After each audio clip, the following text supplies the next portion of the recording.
Father in heaven, it's no secret at all. When you think of your children, how far they are from home. Two tender tears fall from your eyes, and your cries shake the world. Cannot bear to see you this way.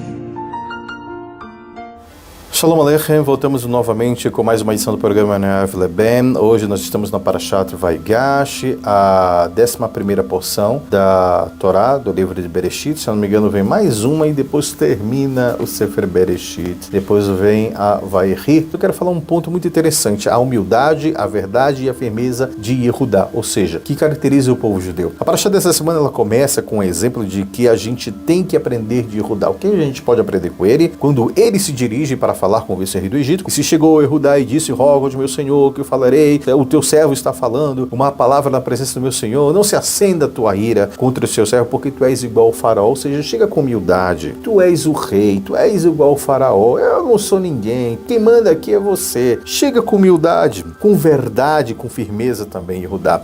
Yehudá prossegue dizendo: você perguntou e nós respondemos, nós fomos sinceros em tudo, explicamos todas as coisas que nos foram indagadas e não lhe ocultamos nada, não foi ocultado nada. Tudo que Yosef, o vice-rei do Egito, Sefanat Paneah, perguntou, a gente respondeu. Falamos do nosso pai, do seu filho que ficou com ele, que éramos 12, que não existe mais. Enfim, ele contou tudo. Tudo que foi perguntado foi respondido. Ele usa a palavra pai 10 vezes. Por que ele usou 10 vezes pai, pai, pai, o tempo todo no discurso dele? 10 vezes no discurso com o objetivo de sensibilizar esse vice-rei. Se sensibiliza, nós somos uma família, nós somos pacatos. Quando eles foram acusados de ser espiões por ter entrado por 10 portais diferentes, a gente só seguiu o exemplo do nosso pai, a orientação do nosso pai, para que não houvesse um mal olhado sobre a gente, as pessoas não vissem. E a gente também se dividiu porque a gente estava procurando o nosso irmão, que possivelmente pode ter morrido ou ter se perdido e etc. Da mesma forma que o Senhor agiu com a gente, isso é entre linhas, tá bom? Falando para vocês, foi mais ou menos isso que eu queria falar. Da mesma forma que o Senhor agiu com a gente, nós vamos agir com você. Se você agir com a gente com verdade, com humildade, nesse diálogo aí tranquilo, nós vamos agir. Agora, se você começar a pegar pesado, nós vamos pegar pesado da mesma maneira. Essa é a cultura judaica.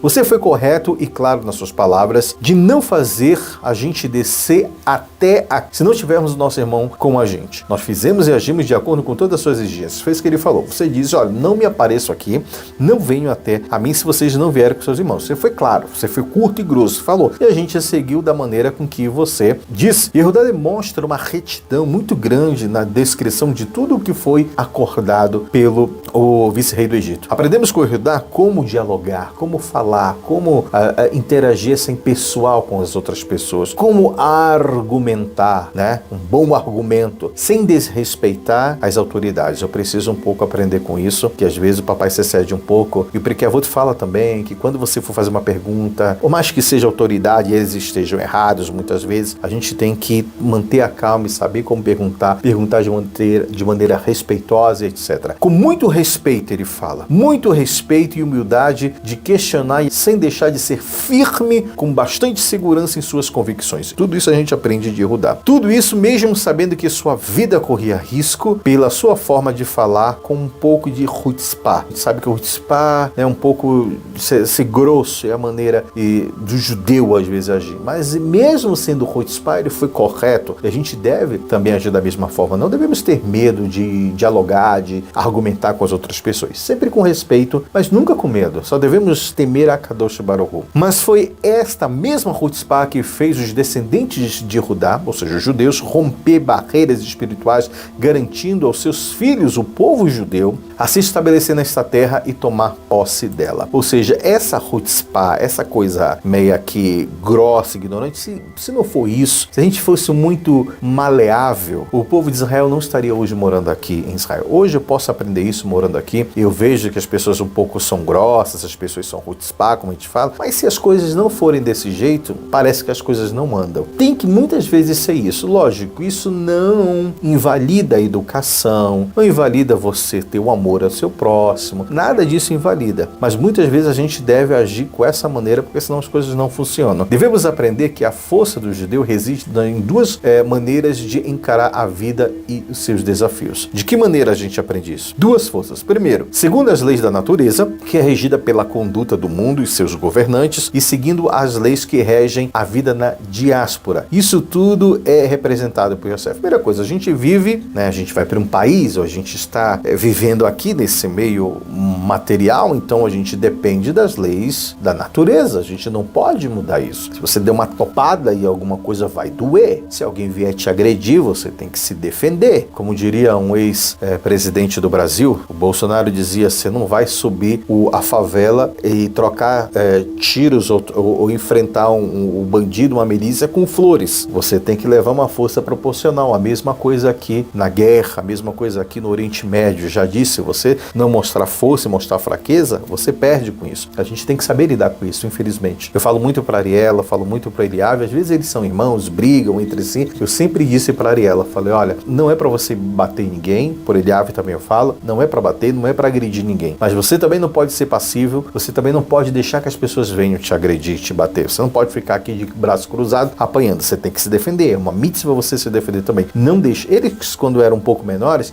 ficavam brigando, né? E eu dizia, nunca deixa, não deixa ele bater em você, Ariela, o Eliave, por ser menino, né? Então, quer dizer, não é incentivando nenhum tipo de violência, mas isso é Torá, você se resguardar também, você não pode. Isso a gente é regido pela lei da natureza. A gente precisa saber lidar com isso. A segunda é, a vida pode ser regida e encarada por um estado de espírito transcendendo completamente as limitações deste mundo, como a diáspora e as nações do mundo e as suas limitações. Como a gente consegue fazer isso? Se a gente se comportar com muita resolução, até que somos capazes de mudar as leis e os costumes que regem o mundo, assim como Yehudá conseguiu mudar ali o Yosef, o judeu tem o potencial e o poder de regular sua vida de acordo com as leis de Deus frente ao mundo, comparado, no caso aqui, a Yosef. E ir muito além disso, podendo influenciar de forma positiva o mundo e transcendendo sem limitações. Ou seja, existe o lado material, existem as leis que regem. A gente não pode mudar isso. Vai chover, vai chover. Vai fazer sol, vai fazer sol. Mas, se a gente estiver conectado com esse lado espiritual, com a verdade de Akadosh Baruch Hu, nós podemos transcender tudo isso, né? Eu costumo dizer sobre o seguinte, é difícil. Às vezes a gente faz, às vezes a gente não faz, porque todo mundo passa por problemas. Mas, isso me lembrou agora de uma história que eu tenho um amigo que eu gosto muito, que mora um vizinho. Uma certa vez eu estava andando de ônibus e vi ele voltando do trabalho todo ensopado, molhado, e estava vindo do trabalho, e naquele momento eu tive uma empatia, eu disse, poxa vida, eu comecei a rezar para Hashem, não deixa ele sofrer, Hashem, ele deve estar voltando do trabalho agora, pegando chuva, deve estar estressado, chateado, sofrendo,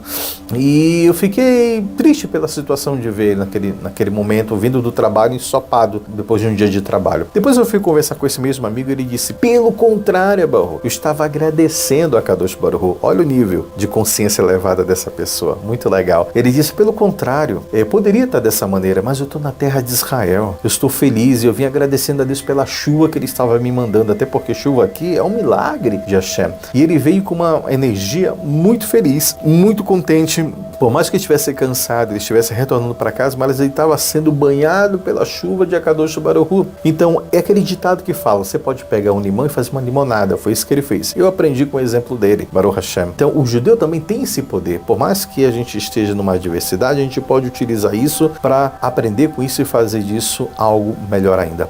Uma outra curiosidade nessa paraxá é o receio que Yaakov tinha de perder o filho Benjamim, quando ele não queria deixar o Benjamim sair de jeito nenhum. Pois aprendemos, aparentemente, todos os filhos de Rachel, no caso todos eram 12, Yosef e Benjamim, assim como ela, a própria Rachel, parecia que eles tinham uma predisposição de morrer em viagem. Ela morreu numa viagem, Yosef sumiu numa viagem, e ele disse, Yaakov, pô, se eu mandar agora o Benjamim, é capaz do Benjamim morrer também. Parece que a família inteira, os descendentes de Rachel, tem essa tendência de morrer em viagem. E então, por causa disso, Chas v'Shalom, isso poderia acontecer a Benjamim também. Isso se baseava no conhecimento de que um anjo, né, a gente sabe disso através dos conhecimentos esotéricos de que o anjo do mal, ele sempre faz acusações em momentos de perigo. E Yosef sabia disso, então por isso ele temia muito. Mas quando os filhos voltaram sem o Shimon, né, quando eles foram para lá, o Shimon ficou preso, teve toda aquela situação lá. Yaakov começou então a suspeitar de que os filhos estavam matando os outros filhos ou vendendo os irmãos. E começou então a temer que Benjamim fosse prejudicado por eles, em vez de achar que era a família, o Yosef, era Rachel e o Benjamim eram propensos para sofrer. Quer dizer, ele achou que não, então não é mais isso. Então eles não morreram por causa disso, não eram propensos. Mas os irmãos sabiam que isso não era verdade, num caso de por isso que não, pai, deixa ele vir com a gente,